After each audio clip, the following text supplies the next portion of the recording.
This past weekend was crazy, let me tell you, and I'm gonna tell you because Jose landed in the hospital.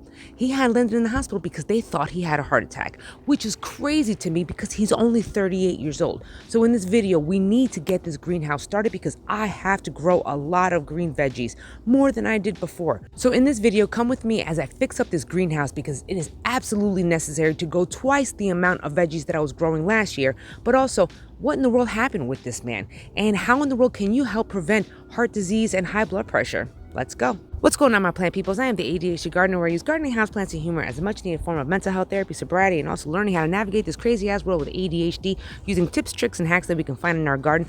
And let me tell you, keeping sane right now is exactly what this garden is going to bring me by growing a lot more veggies, like a lot of leafy greens. Because let me tell you about what happened this weekend with Jose. If you don't know who Jose is, that is Jose right there. He is my husband, but he's also the main dude behind the scenes. He's the one building all my projects, shoveling, digging, and doing all the stuff that I can't do in the garden. But he wound up getting to hospital this past weekend because of heart issues. It was crazy. I didn't even know that he had heart issues running in his family, but this is why we need to know about our family history when it comes to genetics. Genetics does play a factor in what is passed on to our families. So we did not know that he has heart issues. That's what's kind of crazy about that. See, I didn't even know the man had heart issues running in his family. Nobody knew. Okay, but it's not exactly like the man actually was doing some exercise and also, keeping up with his own body. This is why I'm always stressing the doctors. I know we're not a fan of medical. I'm certainly not a fan of the medical health field now that I know what I know. In case you didn't know, I am a registered nurse. Yes, my nursing license is active. However, I do not practice. I do have issues with the healthcare system, but also from a patient perspective, because I have, MS, multiple sclerosis and all that stuff. I have seen both sides of the healthcare field. So I am always kind of weary about healthcare. However, knowing what I know about our own bodies and how the healthcare system goes, I also know it is super, super important for preventative care. That is absolutely true. And the reason why we want to do preventative care is because that we do not want to let something minor escalate into something bigger. For example, high blood pressure, high cholesterol. Why? Because high blood pressure and high cholesterol over time is terrible for your heart, which can lead to heart disease, which can lead to kidney problems. I can get into that, but that's for another video. Earlier last week, he was experiencing some chest discomfort and a lot of anxiety, of which that man never has. So it was out of his normal. But you know what? This is what happens when you ignore your body's signals, because he just kept working and ignored it. One night, I noticed that something was up with his chest and his heart rate was just beating out of control, which was unreal because we were at a normal resting state. We were just watching TV. And I'm like, yo, what is the deal with your heart, bro? This is not normal. Why does it sound like you ran a flipping marathon and we're just watching TV? This is not right. There's something going on right here. And then after I mentioned it, only then did he started putting all the pieces together. He goes, you know what? You're right. This has been going on for a few days. And I'm like, a few days?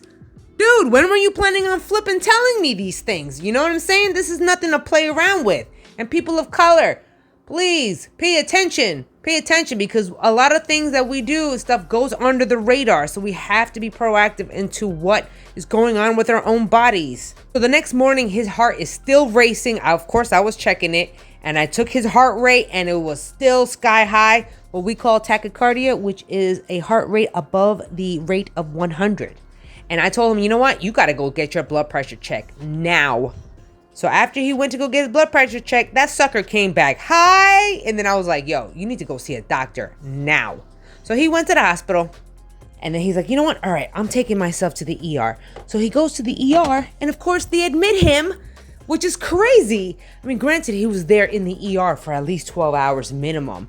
They were running all these tests, his EKG. An EKG is what you would run just to check the electrical conductivity of the heart, because that's like the main pumping station. The EKG was found relatively normal, but the only crazy thing was that tachycardia, which was the increased heart rate. Then they say to him, you know what, we're going to admit you because this is crazy and you should not be having this type of crazy rhythm for such a young age. But then again, we'll get to that later. Genetics plays a factor. Being that they did not exactly know what was going on, but it was heart related, they treated it as if it was a heart attack. We'll get into later as something called angina, which is just chest pain that can mimic a heart attack. So they have him admitted. They're going through all this protocol and everything. And it was kind of scary because obviously, who wants to hear that, hey, you may have a heart attack when you're only 38 years old? It's kind of crazy.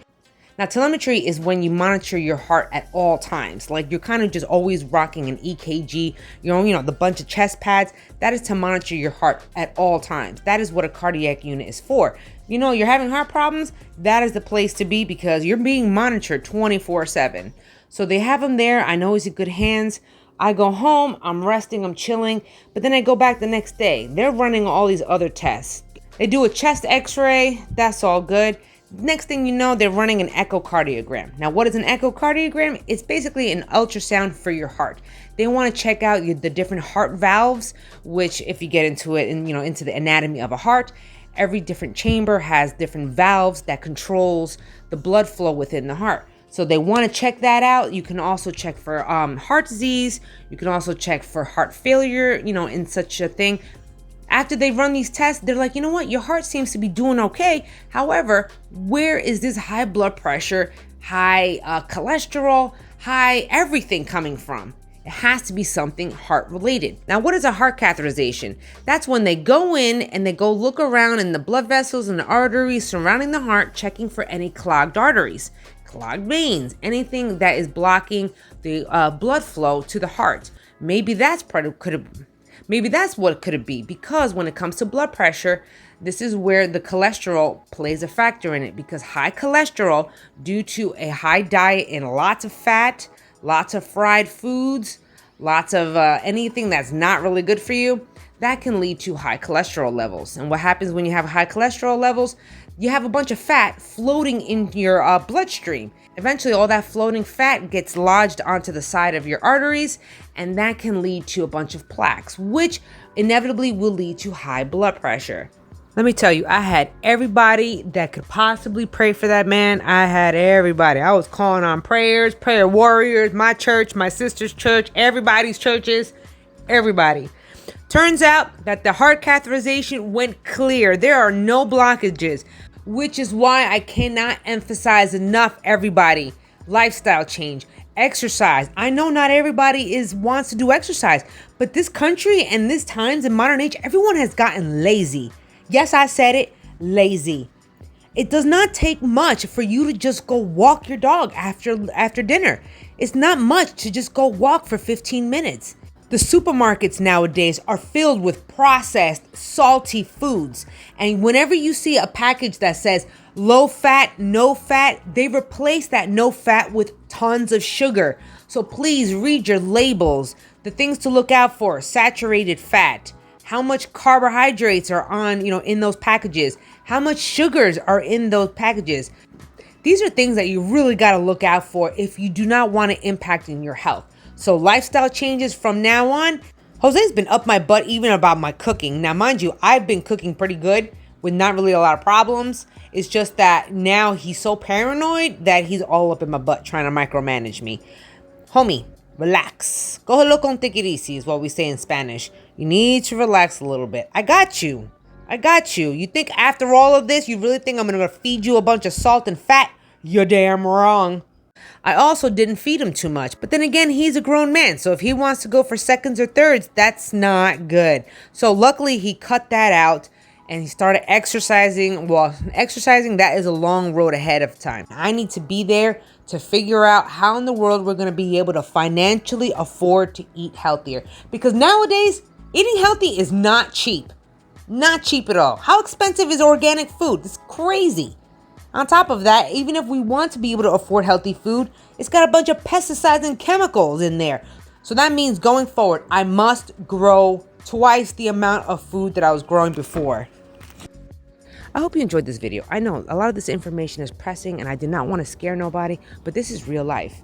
And let me tell you, people of color definitely have a higher tendency of having high cholesterol, high blood pressure, heart disease, diabetes, and then some.